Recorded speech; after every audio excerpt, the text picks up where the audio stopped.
dukungan tak terduga. Setelah konflik dengan Bimo, Dina merasa seperti sedang berjalan di atas tali tipis. Setiap langkahnya di kantor penuh dengan tatapan curiga dan bisik-bisik dari rekan-rekan. Namun, ia tetap bertahan. Tidak ada pilihan untuk menyerah, dan ia tahu bahwa integritasnya adalah satu-satunya modal yang tidak bisa dirampas. Suatu siang, saat Dina sedang sibuk menulis laporan untuk acara berita, telepon di mejanya berdering. Dina, suara sekretaris di ujung telepon terdengar tenang. Ada seseorang ingin bertemu denganmu di ruang konferensi lantai 5. Dina mengerutkan alis. Siapa? Pak Haris. Dina langsung duduk tegak. Pak Haris adalah salah satu pejabat senior pemerintah yang dikenal memiliki reputasi bersih. Ia jarang sekali berbicara dengan wartawan secara pribadi. Ketika Dina tiba di ruang konferensi, ia menemukan Pak Haris sudah menunggunya. Sosoknya tinggi dengan rambut sebagian memutih, mengenakan setelan jas rapi. Namun, ada sesuatu yang hangat dalam senyumnya yang membuat Dina merasa sedikit lega. Dina, katanya sambil mengangguk singkat. Silakan duduk. Terima kasih, Pak, jawab Dina dengan suara yang sedikit gemetar. Aku sudah memperhatikan laporan-laporanmu, kata Pak Haris langsung. Kau memiliki keberanian yang jarang dimiliki wartawan muda. Aku juga mendengar soal insiden dengan kolegamu Bimo. Dina merasa dadanya mengencang. Apakah ini tentang kasus itu lagi? Jangan khawatir, lanjut Pak Haris. Aku tidak di sini untuk membahas itu. Aku ingin berbicara tentang potensimu. Dina terkejut. Potensi saya, Pak? Pak Haris mengangguk. Kau mengingatkanku pada diriku sendiri ketika aku masih muda. Berjuang melawan sistem, melawan keegoisan dan korupsi di sekitar kita. Tapi satu hal yang aku pelajari dari pengalaman adalah bahwa keberanian saja tidak cukup. Kau perlu strategi.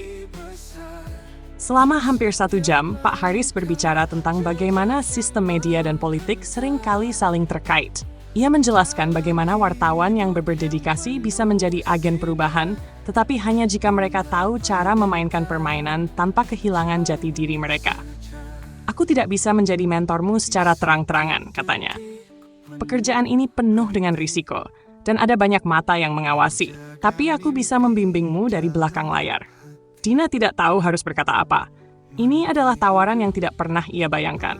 Kenapa saya, Pak? Tanyanya akhirnya. Pak Haris tersenyum. Karena aku percaya pada dirimu, Dina. Kau punya sesuatu yang tidak dimiliki banyak orang. Hati yang benar-benar peduli pada kebenaran. Hari-hari berikutnya, Dina mulai merasakan perbedaan. Meskipun Pak Haris tidak selalu terlihat, ia tahu bahwa pria itu mengawasi dan membantu dari balik layar. Ketika Dina menghadapi kesulitan dalam mencari narasumber atau dokumen penting, ada pesan singkat yang tiba di ponselnya dengan petunjuk yang jelas. Namun, tidak semua berjalan mulus. Suatu hari, Dina mendapati salah satu koleganya, Rina, menatap tajam ke arahnya. Kau merasa penting sekarang, ya? Rina menyindir saat mereka bertemu di pantry. Dina mengernyit. Maksudmu apa? Ada rumor bahwa kau mendapatkan perlindungan dari orang besar, kata Rina sambil menyilangkan tangan. Apa kau pikir itu adil untuk kami yang bekerja keras tanpa koneksi? Dina menahan napas, mencoba meredam emosinya. Aku tidak meminta perlindungan siapapun, Rina. Aku hanya bekerja keras seperti semua orang di sini. Rina mendengus dan pergi, meninggalkan Dina dengan perasaan campur aduk. Namun, hal ini tidak menghentikan Dina. Dengan dukungan dari Pak Haris, ia mulai mengerjakan liputan yang lebih besar dan lebih kompleks. Suatu malam, ia sedang memeriksa dokumen di ruang berita ketika Andre menghampirinya. Kau tahu, kau berubah, kata Andre sambil menyeruput kopinya. Berubah bagaimana? Kau lebih tegas, lebih berani. Aku suka itu, katanya dengan senyum tipis. Tapi kau juga harus hati-hati. Dunia ini tidak seindah yang kau pikirkan. Dina menatapnya, menyadari kekhawatiran di balik kata-katanya. Aku tahu, Andre, tapi aku tidak bisa berhenti sekarang. Baiklah, katanya sambil menepuk bahu Dina. Kalau begitu, pastikan tetap punya punggung yang bisa dijaga. Karena ketika kau jatuh, kau butuh seseorang untuk menangkapmu. Semakin lama, hubungan Dina dan Pak Haris semakin dekat, meskipun tetap rahasia. Pak Haris sering memberikan nasihat yang membuat Dina melihat pekerjaannya dari perspektif yang berbeda. Jangan hanya melaporkan berita, Dina, katanya suatu kali. Jadilah suara untuk mereka yang tidak bisa bersuara. Tapi ingat, lakukan itu tanpa kehilangan integritasmu. Dina mengangguk, menyadari bahwa ia memiliki tanggung jawab yang lebih besar dari sekadar menulis berita. Ia kini berada di tengah-tengah medan perang yang lebih besar. dan ia harus siap menghadapi apapun yang datang. Di sisi lain, ancaman mulai muncul dari pihak yang merasa terganggu oleh liputan Dina. Pesan anonim mulai masuk ke ponselnya, dan suatu malam, seseorang mengikuti mobilnya sampai ke rumah. Namun, Dina menolak mundur. "Ini hidupku sekarang," katanya pada dirinya sendiri sambil menatap cermin. "Aku tidak akan membiarkan siapapun menghentikanku." Dan dengan tekad yang semakin membara, Dina melangkah ke hari berikutnya, siap menghadapi apapun yang menantinya. Malam itu, ketika Dina sedang di meja kerjanya, ia menerima sebuah email misterius.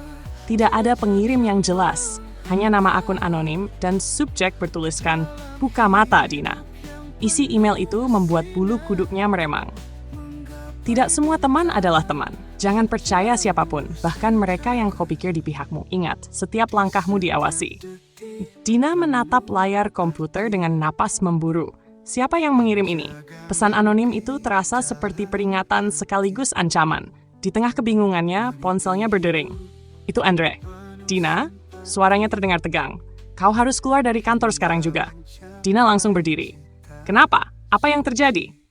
"Tidak ada waktu untuk menjelaskan. Kau dalam bahaya. Cepat keluar." Saat Dina mencapai pintu keluar, ia melihat dua pria berpakaian formal yang tampak mencurigakan berjalan ke arahnya. Mereka membawa map besar, dan salah satu dari mereka menatapnya seperti elang yang siap menerkam mangsanya. Dina berpura-pura sibuk dengan ponselnya dan berbelok ke arah tangga darurat. Namun langkah mereka terdengar semakin dekat. Dina mempercepat langkahnya, mencoba mengendalikan napasnya yang mulai tersengal. Sesampainya di lobi, ia melihat Andre berdiri di dekat pintu keluar dengan ekspresi khawatir. "Ayo, cepat!" katanya sambil menarik lengan Dina keluar dari gedung. Mereka berdua melangkah cepat ke parkiran, masuk ke mobil Andre, dan melaju meninggalkan kantor. "Sekarang, jelaskan," desak Dina setelah beberapa saat. Andre menghela napas panjang. "Aku tidak tahu semua detailnya, tapi ada pihak-pihak yang tidak suka dengan laporan-laporanmu. Informasimu tentang korupsi terlalu dalam, terlalu berbahaya bagi mereka." "Siapa mereka?" "Orang-orang yang punya kekuasaan cukup besar untuk mengubah segalanya." Dina memandang Andre dengan mata yang penuh ketegangan. "Kenapa kau membantuku?" Andre mengangguk ringan. "Karena aku tahu kau tidak akan menyerah, meski aku memintamu berhenti. Kalau kau mau bertahan di permainan ini, kau butuh seseorang yang bisa diandalkan." Beberapa hari berikutnya, Dina merasa seperti sedang berjalan di atas tali yang rapuh. Email misterius terus berdatangan, bahkan disertai foto-foto dirinya saat di kantor dan di luar gedung. Suatu malam, saat ia sedang meneliti data penting untuk laporan berikutnya, seseorang mengetuk pintu rumahnya. Dina mengintip melalui jendela kecil dan melihat seorang pria mengenakan jaket gelap berdiri di sana. "Siapa itu?" teriaknya, mencoba menyembunyikan getaran di suaranya. "Namaku Hadi," jawab pria itu. "Aku, teman Pak Haris. Dia mengirimku untuk memastikan kau baik-baik saja." Dina tetap waspada. "Bagaimana aku tahu kau tidak berbohong?" Hadi mengeluarkan kartu identitasnya dan menempelkannya di kaca jendela. Nama itu sesuai dan ia mengenakan lencana resmi pemerintah. Dengan enggan, Dina membuka pintu. "Ada apa? Kenapa Pak Haris tidak menghubungiku langsung?" Hadi masuk, memeriksa setiap sudut rumah sebelum menatap Dina dengan serius. Karena ada informasi yang terlalu berbahaya untuk disampaikan secara langsung. "Pak Haris ingin kau tahu bahwa kasus ini lebih besar dari yang kau bayangkan." Dina merasakan kakinya melemas. "Seberapa besar?" "Ini bukan hanya tentang satu atau dua pejabat korup," kata Hadi sambil menurunkan suaranya. "Ini tentang jaringan besar yang melibatkan banyak orang penting, termasuk media yang kau anggap rumahmu." Ketegangan memuncak ketika Dina menyadari bahwa salah satu rekan kerjanya, Rina, ternyata bekerja untuk pihak lawan. Dina menemukan bukti berupa pesan-pesan rahasia antara Rina dan seorang pejabat yang terlibat dalam kasus tersebut. "Jadi, ini sebabnya kau selalu mencoba menjatuhkanku," kata Dina saat akhirnya menghadapi Rina di pantry kantor. Rina tersenyum sinis. "Kau pikir siapa yang membantumu mendapat informasi tentang Bimo?" "Aku ingin kau naik tinggi, Dina. Semakin tinggi, semakin sakit saat kau jatuh. Apa yang kau dapatkan dari ini semua?" "Keamanan," jawab Rina dingin. "Dan uang, tentu saja. Sesuatu yang tidak akan pernah kau dapatkan dengan idealisme bodohmu." Dina mengepalkan tangan, menahan amarahnya. Namun, ia tahu bahwa ini bukan saatnya bertindak gegabah. Pak Haris terus memberikan arahan dari balik layar, tetapi tekanan semakin besar. Dina mulai kehilangan kepercayaan pada orang-orang di sekitarnya. Bahkan Andre pun tampak lebih pendiam akhir-akhir ini. Puncaknya terjadi ketika Dina menerima ancaman fisik. Ban mobilnya dipotong saat ia sedang meliput acara pemerintah, dan sebuah pesan ditemukan di kaca depannya. Berhenti sekarang, atau kau tidak akan punya kesempatan kedua. Dina membawa pesan itu kepada Pak Haris, yang hanya mengangguk sambil menatapnya dengan serius. "Hah? Kau punya dua pilihan, Dina," katanya. "Menyerah dan menjalani hidup yang aman, atau melanjutkan ini dengan semua risikonya. Tapi ingat, jika kau melanjutkan, tidak ada jalan untuk kembali." Dina menatap pria itu dengan mata yang penuh determinasi. "Aku tidak pernah menyerah sebelumnya, Pak, dan aku tidak akan memulai sekarang." Pak Haris tersenyum tipis. "Baiklah, kalau begitu bersiaplah, karena ini akan menjadi perang." Setelah percakapannya dengan Pak Haris dan ancaman pada mobilnya, Dina mulai menyadari betapa seriusnya bahaya yang ia hadapi.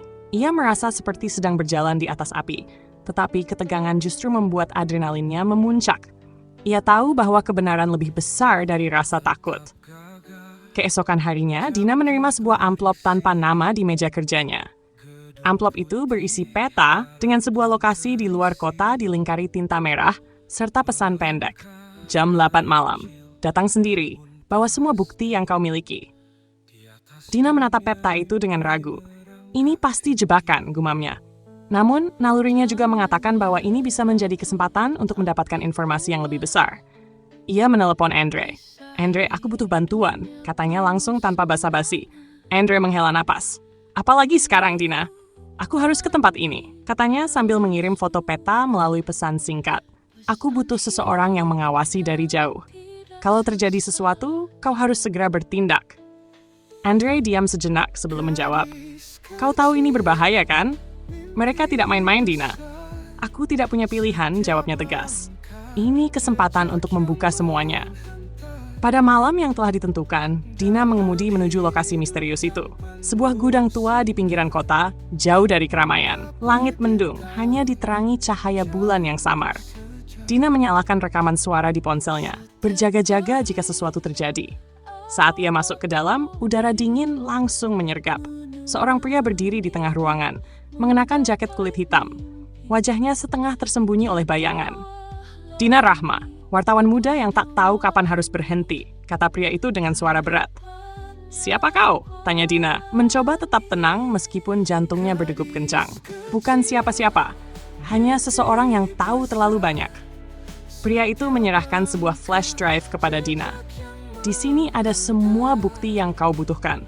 Tapi ingat, setelah kau menggunakannya, kau akan jadi musuh banyak orang. Kau siap untuk itu?" Dina menatap flash drive itu. Tangan gemetarnya mengambil benda kecil itu dengan hati-hati. "Kenapa kau memberiku ini?" "Karena seseorang harus melakukan yang benar," jawabnya singkat. "Dan aku sudah terlalu tua untuk bertarung."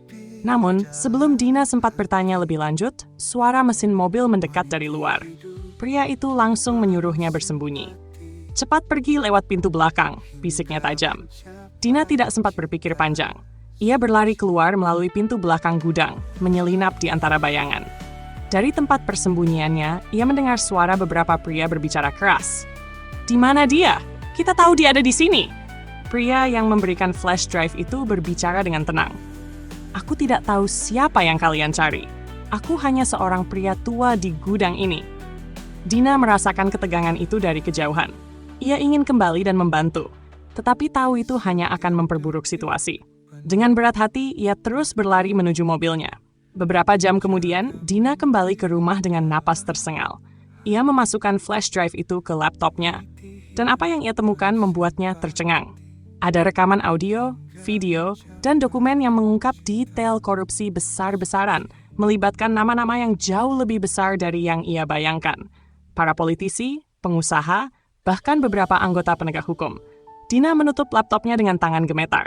Ini bukan hanya tentang kasus Pak Aditya lagi. Ini adalah jaringan yang berakar kuat di seluruh negeri. Keesokan harinya, Dina menemui Pak Haris di sebuah kafe kecil yang sepi. Ia menyerahkan flash drive itu dengan ekspresi serius. "Ini lebih besar dari yang kita kira," katanya. Pak Haris memeriksa isi flash drive itu dengan cepat. Matanya melebar saat melihat beberapa nama di dalamnya. Ini gila. Mereka bisa membungkam kita semua jika mereka tahu kita memiliki ini. Tapi kita tidak bisa diam saja, jawab Dina dengan penuh semangat. Pak Haris mengangguk perlahan. Kau benar. Say, tapi ini harus dilakukan dengan hati-hati. Jika kita salah langkah, mereka akan menghancurkan kita sebelum kita sempat membuka mulut. Sementara itu, ancaman terhadap Dina semakin meningkat. Ia menemukan kamera tersembunyi di rumahnya, dan seseorang mencoba meretas laptopnya beberapa kali. Andre kembali muncul di rumahnya dengan wajah serius. Kau harus berhenti, Dina, katanya tegas. Ini sudah terlalu berbahaya. Kalau aku berhenti, siapa yang akan melanjutkan? Balas Dina tajam. Mereka harus dihentikan. Andre menghela napas, tahu bahwa ia tidak bisa mengubah pikiran Dina. Baiklah, tapi kalau kau terus maju, aku akan ada di sini. Jangan pernah coba lakukan ini sendirian. Dalam waktu seminggu, Pak Haris dan Dina bekerja sama untuk menyiapkan rilis berita besar yang akan mengejutkan seluruh negeri. Mereka mengatur agar data itu disebarkan ke beberapa media independen sebagai langkah cadangan jika sesuatu terjadi pada mereka.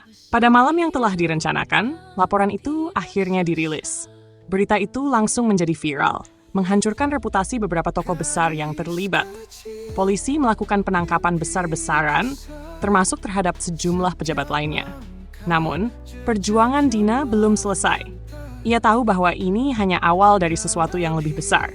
Tetapi untuk pertama kalinya, ia merasa bahwa ia telah membuat perubahan nyata. Dina menatap layar televisi yang menayangkan penangkapan dengan tatapan penuh makna.